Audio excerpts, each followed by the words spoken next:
Okay, in this video, I have a special treat for you.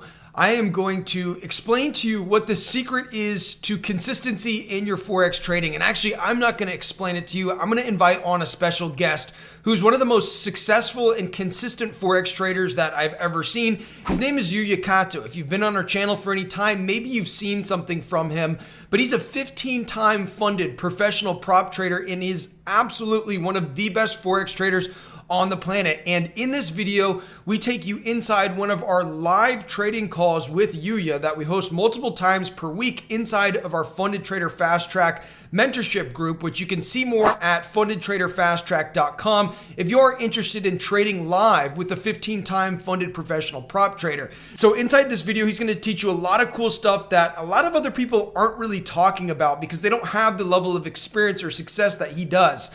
You're going to learn the secret to consistency. Also, he's going to talk about the best times to trade, not only the best time of the day, but the best days of the week, as well as the best weeks of the month to actually be trading. He's also going to show you how he just passed one of his recent challenges and plus a ton more. So if you're looking to become a more consistently profitable Forex trader, then make sure you watch this video to the very end.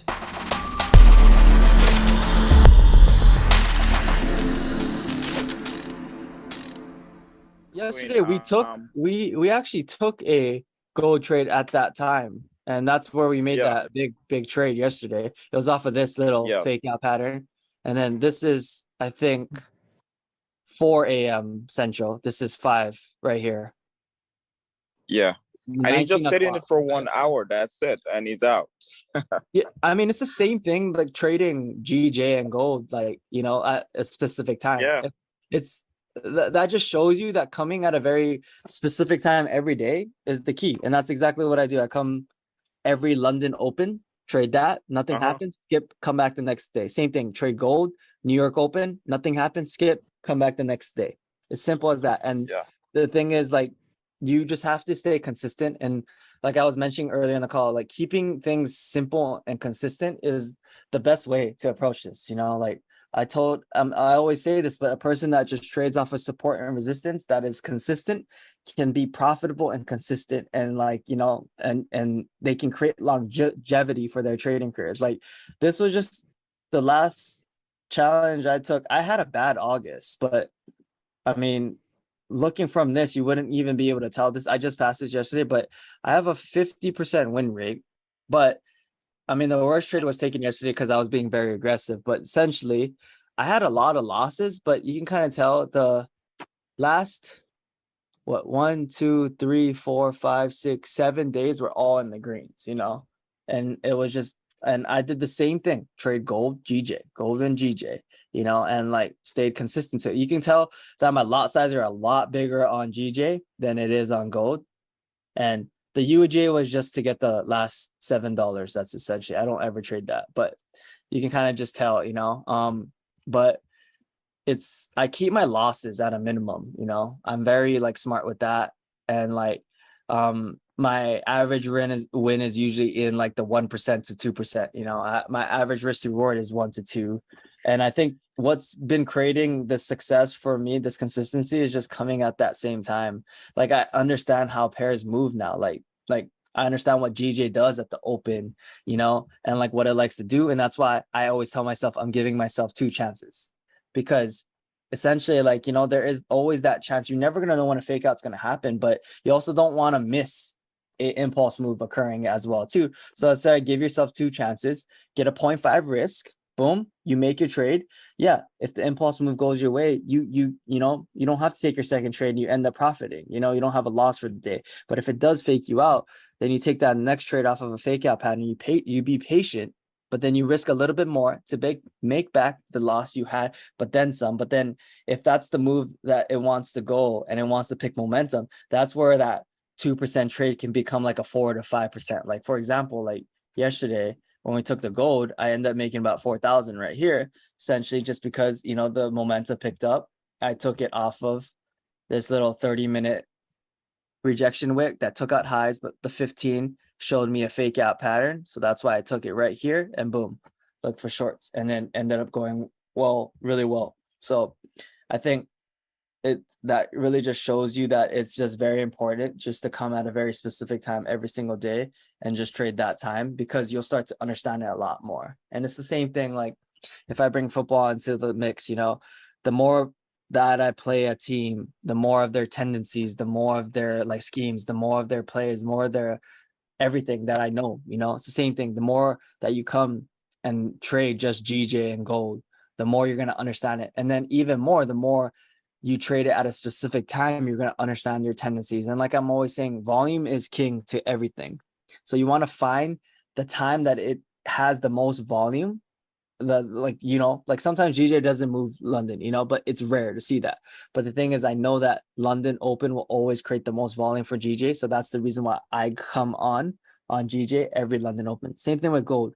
I know that it's either going to move a lot during the NYSC Open, which was about 30 minutes ago, or the New York Forex Open, which was about 2 hours ago. And I choose to do the 2 hours ago, that New York Forex Open, just because it's just better on my time. And also, like, I've caught a lot of moves off of that, and I do like it, as well too. So I stick to those two consistent times and nothing else. And if it does not make a move within the hour or the hour half that I trade, and I call it a day, and then I move on to the next day. The market is not going to go anywhere. You stay consistent there's 5 trading days available in a day. You seize every single one of them. I mean, I start to realize that Tuesdays and Wednesdays are the best times to trade. And also the 2 weeks in the middle of the month are the best times, because the first week usually has NFP. The last week has potential of the quarters, like the quarter ending or anything like that. The end of the month usually entails some type of volatility and indecisiveness. The beginning of the month is affected by news. Usually the 2 middle weeks are, the prime time to be able to trade.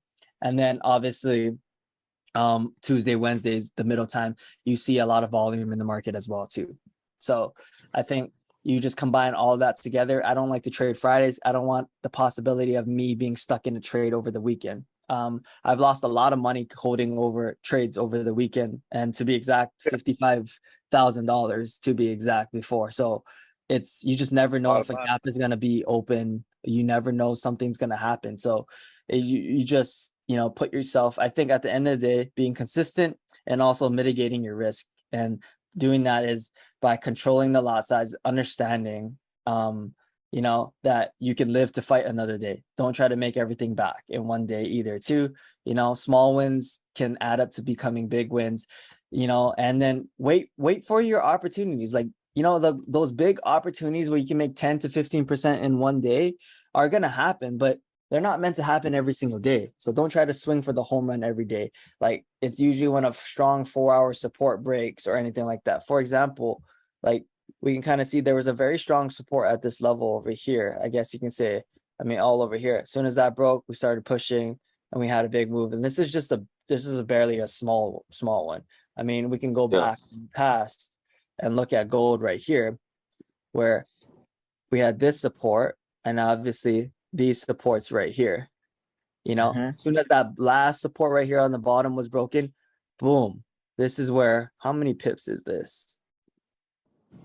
Honestly, even within this candle right here, you could catch 222 pips.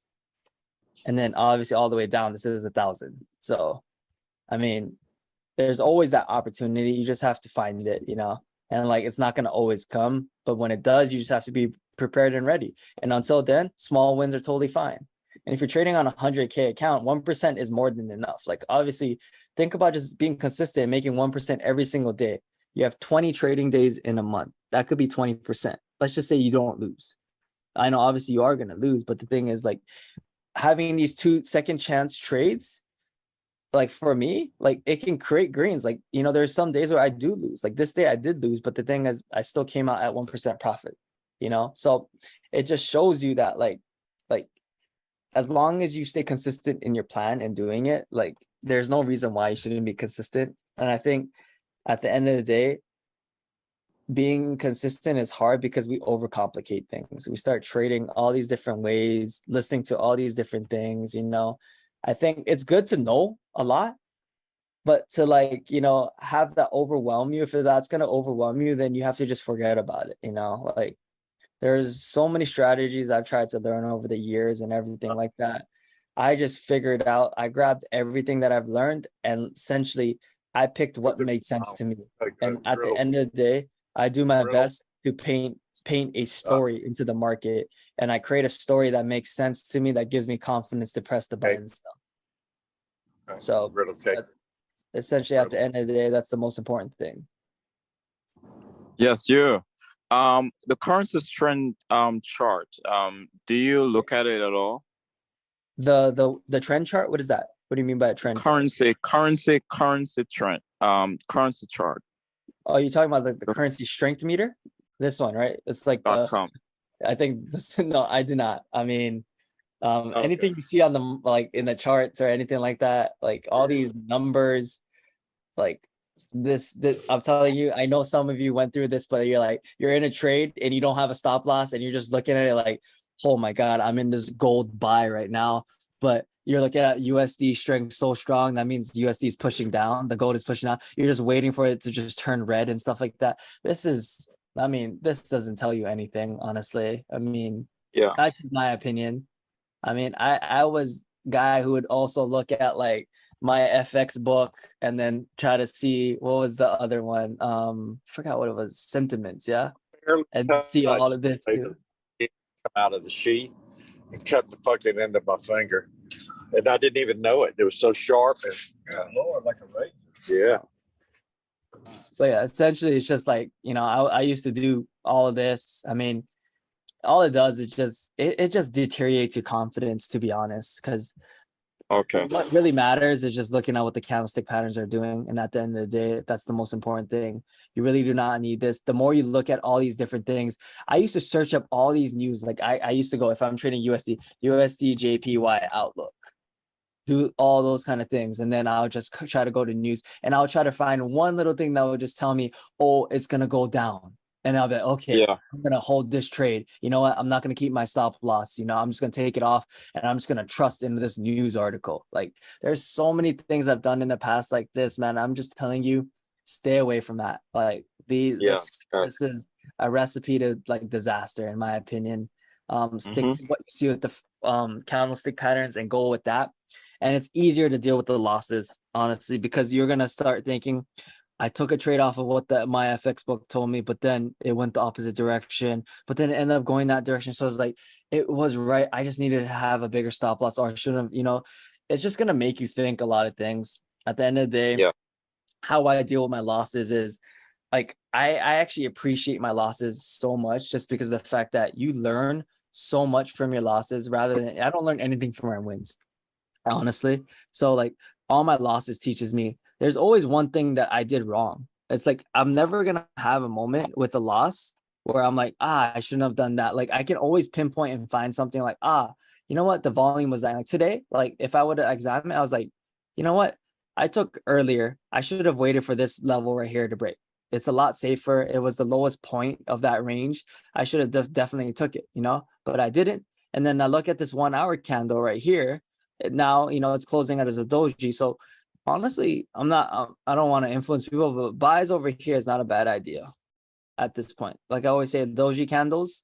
But the reason why I would say be hesitant on this is just that there has been no lows taken out and there's no liquidity grabbed. So essentially this could be a beginning of a fake out pattern as well too. But honestly, when I haven't seen gold this dead in the open and NYC open for a long time. So it's kind of odd, and I should have just took it as like, you know what? But the thing is, I risked only a little bit, so like it didn't really matter to me. So at the end of the day, like I was totally fine with it. I knew what I was taking was very risky. I could have waited for this break, So like there's so many ways to kind of, examine it and just kind of analyze like what I did right and what I did wrong, But at the end of the day, I know that I have the markets open tomorrow that I can look for and then kind of seize the opportunity if the opportunity presents itself tomorrow. But I think at the end of the day, it's just, you really have to just be, I think, honestly, the one word I can just say is just positive. Like, I know it's simple as it sounds, but like positive in how you think, positive in how you feel. That's why I said, like, if there's any problem you're going through outside of trading, don't even look at the markets, man. It's not really worth it. It's just going to make the matters a lot worse. So like, And the crazy thing is like Forex has taught me a lot of things about emotions, and like life in general. Like honestly, like I like to use it as a way of like, I guess you can say like these candlestick patterns, like I like to just create stories with them. Like I like to say, oh, banks wanted to push this up. They wanted to grab liquidity here because they felt like so-and-so had money. Oh, Chase Bank wanted to come over here. Like, it's like all these little stories, make it fun, make it fun and make it make sense to you. Because at the end of the day, other people are not pressing the buy and sell button. At the end of the day, you are. And like I always say, like someone that just closes their eyes and just press buy or sell has a 50-50 chance, honestly. This trading thing is all about probabilities. It's at the end of the day, it's gaining the confidence to really trust in what you're doing. And I think a lot of the times we just lose confidence in our system and in our strategy when we hit a losing streak. Losing streaks are inevitable. We're gonna go through it no matter what. It's how we're gonna endure that is what's gonna help us become a successful trader. That's why I feel like we all need to go through a losing streak. And like me trading live and me trading every single like a challenge or anything like that is very important because I want to be transparent on like my losing streak. And I had one recently, I think not recently, but May.